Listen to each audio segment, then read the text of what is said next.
tuvimos una política total y absolutamente irresponsable con respecto a la migración, porque lo que ha ocurrido, no solo que hay delincuentes venezolanos, sino que hay ciudadanos venezolanos y ciudadanas venezolanas que están compitiendo por los espacios laborales en un país caracterizado por la precariedad laboral.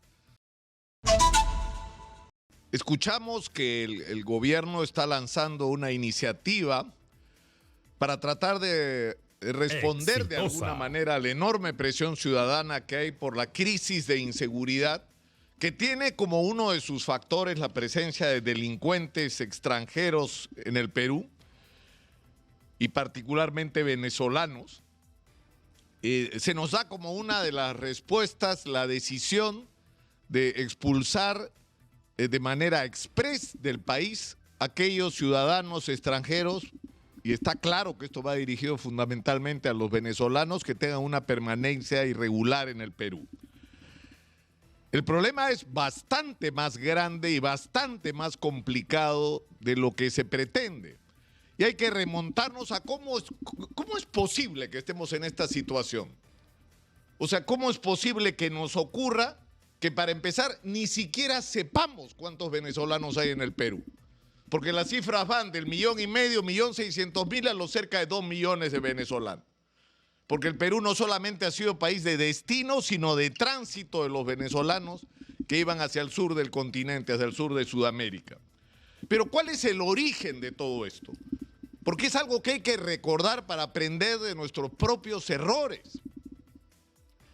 Cuando la política chavista se derrumbó, la estrategia económica que estaba cabalgando sobre los precios monstruosamente altos del petróleo, y sobraba el dinero en Venezuela y prácticamente no había que producir nada más que petróleo porque todo lo demás se importaba.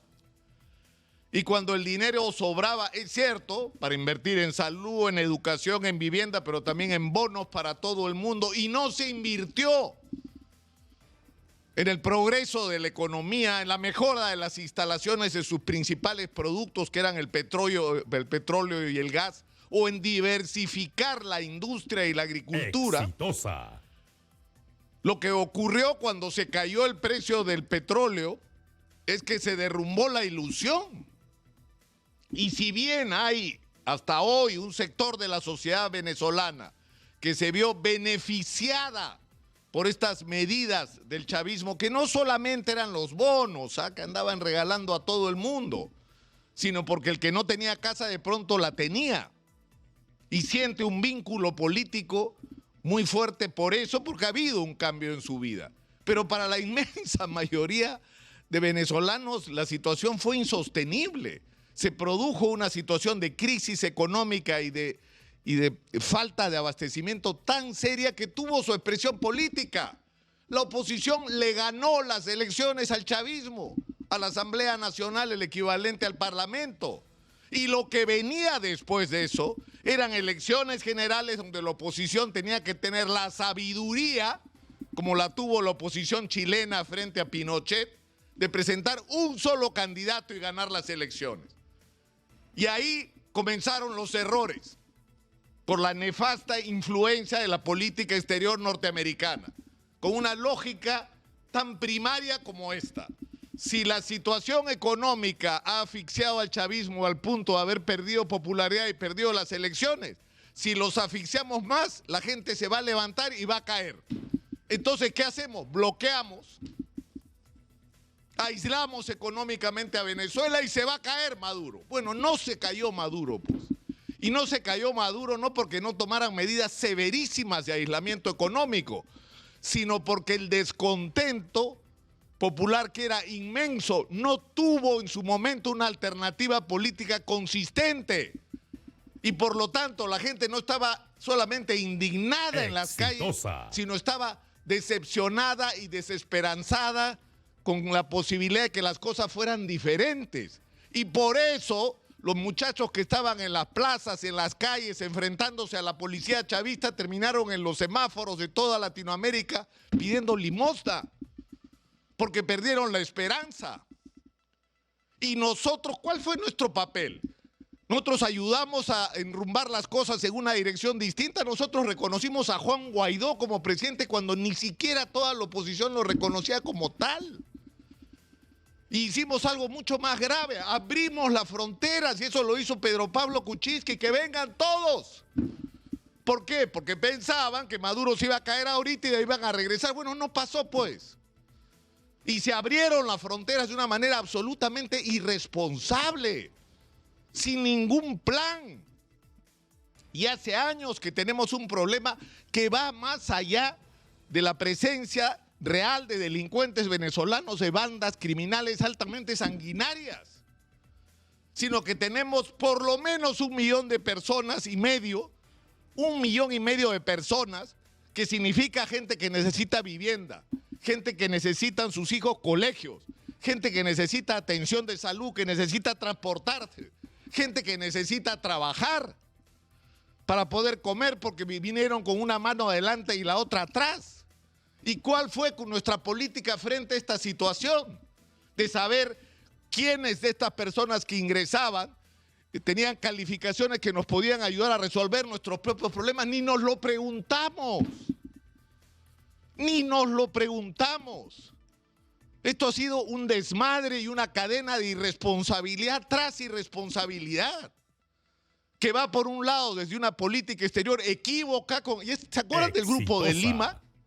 Que se reunía acá, por eso se llama el Grupo de Lima, porque acá se fundó, cuando lo que había que hacer era que el pleito político de los venezolanos lo resolvieran los venezolanos y nosotros podíamos ayudar a tender puentes entre el gobierno chavista y la oposición antichavista, porque ese ha sido históricamente el papel de la diplomacia peruana, el de la concertación, no el de sumarse al problema, el de ayudar a resolverlo.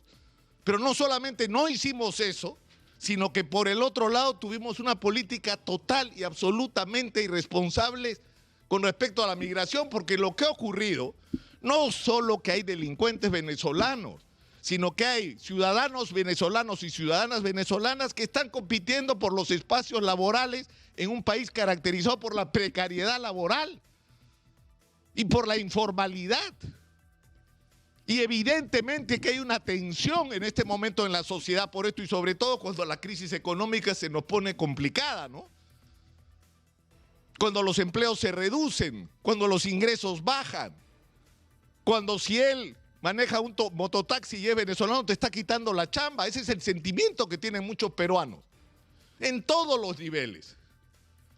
Entonces ahora estamos enfrentados a la situación desesperada, ¿no? ¿De qué respuesta vamos a dar a esto? Entonces ya se ha hecho algo que en realidad debería ser parte, porque es el lado negativo. Vamos a expulsar a los que están de manera irregular, pero ya tenemos que hacer a la vez cómo vamos a hacer para aprovechar a aquellos que tienen calidades y capacidades que nos pueden ayudar a resolver nuestros problemas. Médicos, profesionales de la salud que podríamos mandarlos allí donde los peruanos no quieren ir. Es una de las cosas de las que se ha hablado acá durante años, no meses. Pero lo cierto es que el problema que tenemos es bien grueso. ¿Cuántos son los que están en situación irregular? ¿Alguien lo sabe? ¿100,000? ¿200,000? ¿300,000?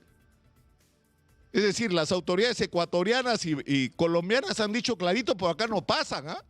Si ustedes quieren devolverlos a Venezuela, súbanlos en un avión y que se vayan directamente para allá.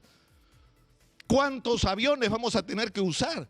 ¿Cuáles van a ser los procedimientos? Porque esto tendría que ser en todo caso, y fíjense ustedes las paradojas de la vida, concertado con el gobierno venezolano. Miren, señores del gobierno de Venezuela, acá hay ciudadanos de su país que por sus problemas se han venido para acá, pero están en situación irregular y nosotros tenemos que devolverlos y ustedes van a tener que recibirlos. Ese es el problema que tenemos ahora, que es absolutamente real, ¿eh? ¿Qué creen que podemos hacer? ¿Subirlos a buses y mandarlos a la frontera y que los ecuatorianos se las arreglen? Ya nos pasó con Chile. Va a haber una barrera en la frontera de Ecuador que ya está montada en este momento, no pasa nadie. Esa es la decisión del gobierno de Ecuador. Y más o menos lo mismo o peor ha dicho el gobierno de Colombia, que ha agregado la iniciativa de que se vayan en avión directamente del Perú a Venezuela. Pero yo creo que esto es un buen momento para reflexionar sobre cómo se paga por los errores que se cometen. como la falta de serenidad para pensar y tomar nuestras propias decisiones en función de nuestros propios intereses como país. No estar corriendo así como borregos detrás de políticas exteriores que las deciden otros y al final a quienes perjudican es a nosotros. ¿Cuántos inmigrantes ilegales venezolanos hay en los Estados Unidos? ¿Ah? Si las manos me sobran para contarlos. Porque entran los que tienen visa, entran los que tienen plata. No entran los pobres como acá. No entran los que los perdieron todo como acá. Exitosa. Entonces ya ha llegado la hora de que sobre este tema también reflexionemos con seriedad. Tenemos que tener nuestras propias políticas, una vez más, basadas en la defensa y proyección de largo plazo de nuestros propios intereses dentro de un gran plan nacional para los próximos 30, 40 años. De eso se trata. Soy Nicolás Lucar, esto es Hablemos Claro, estamos en Exitosa, la voz que integra al Perú. Hablemos Claro.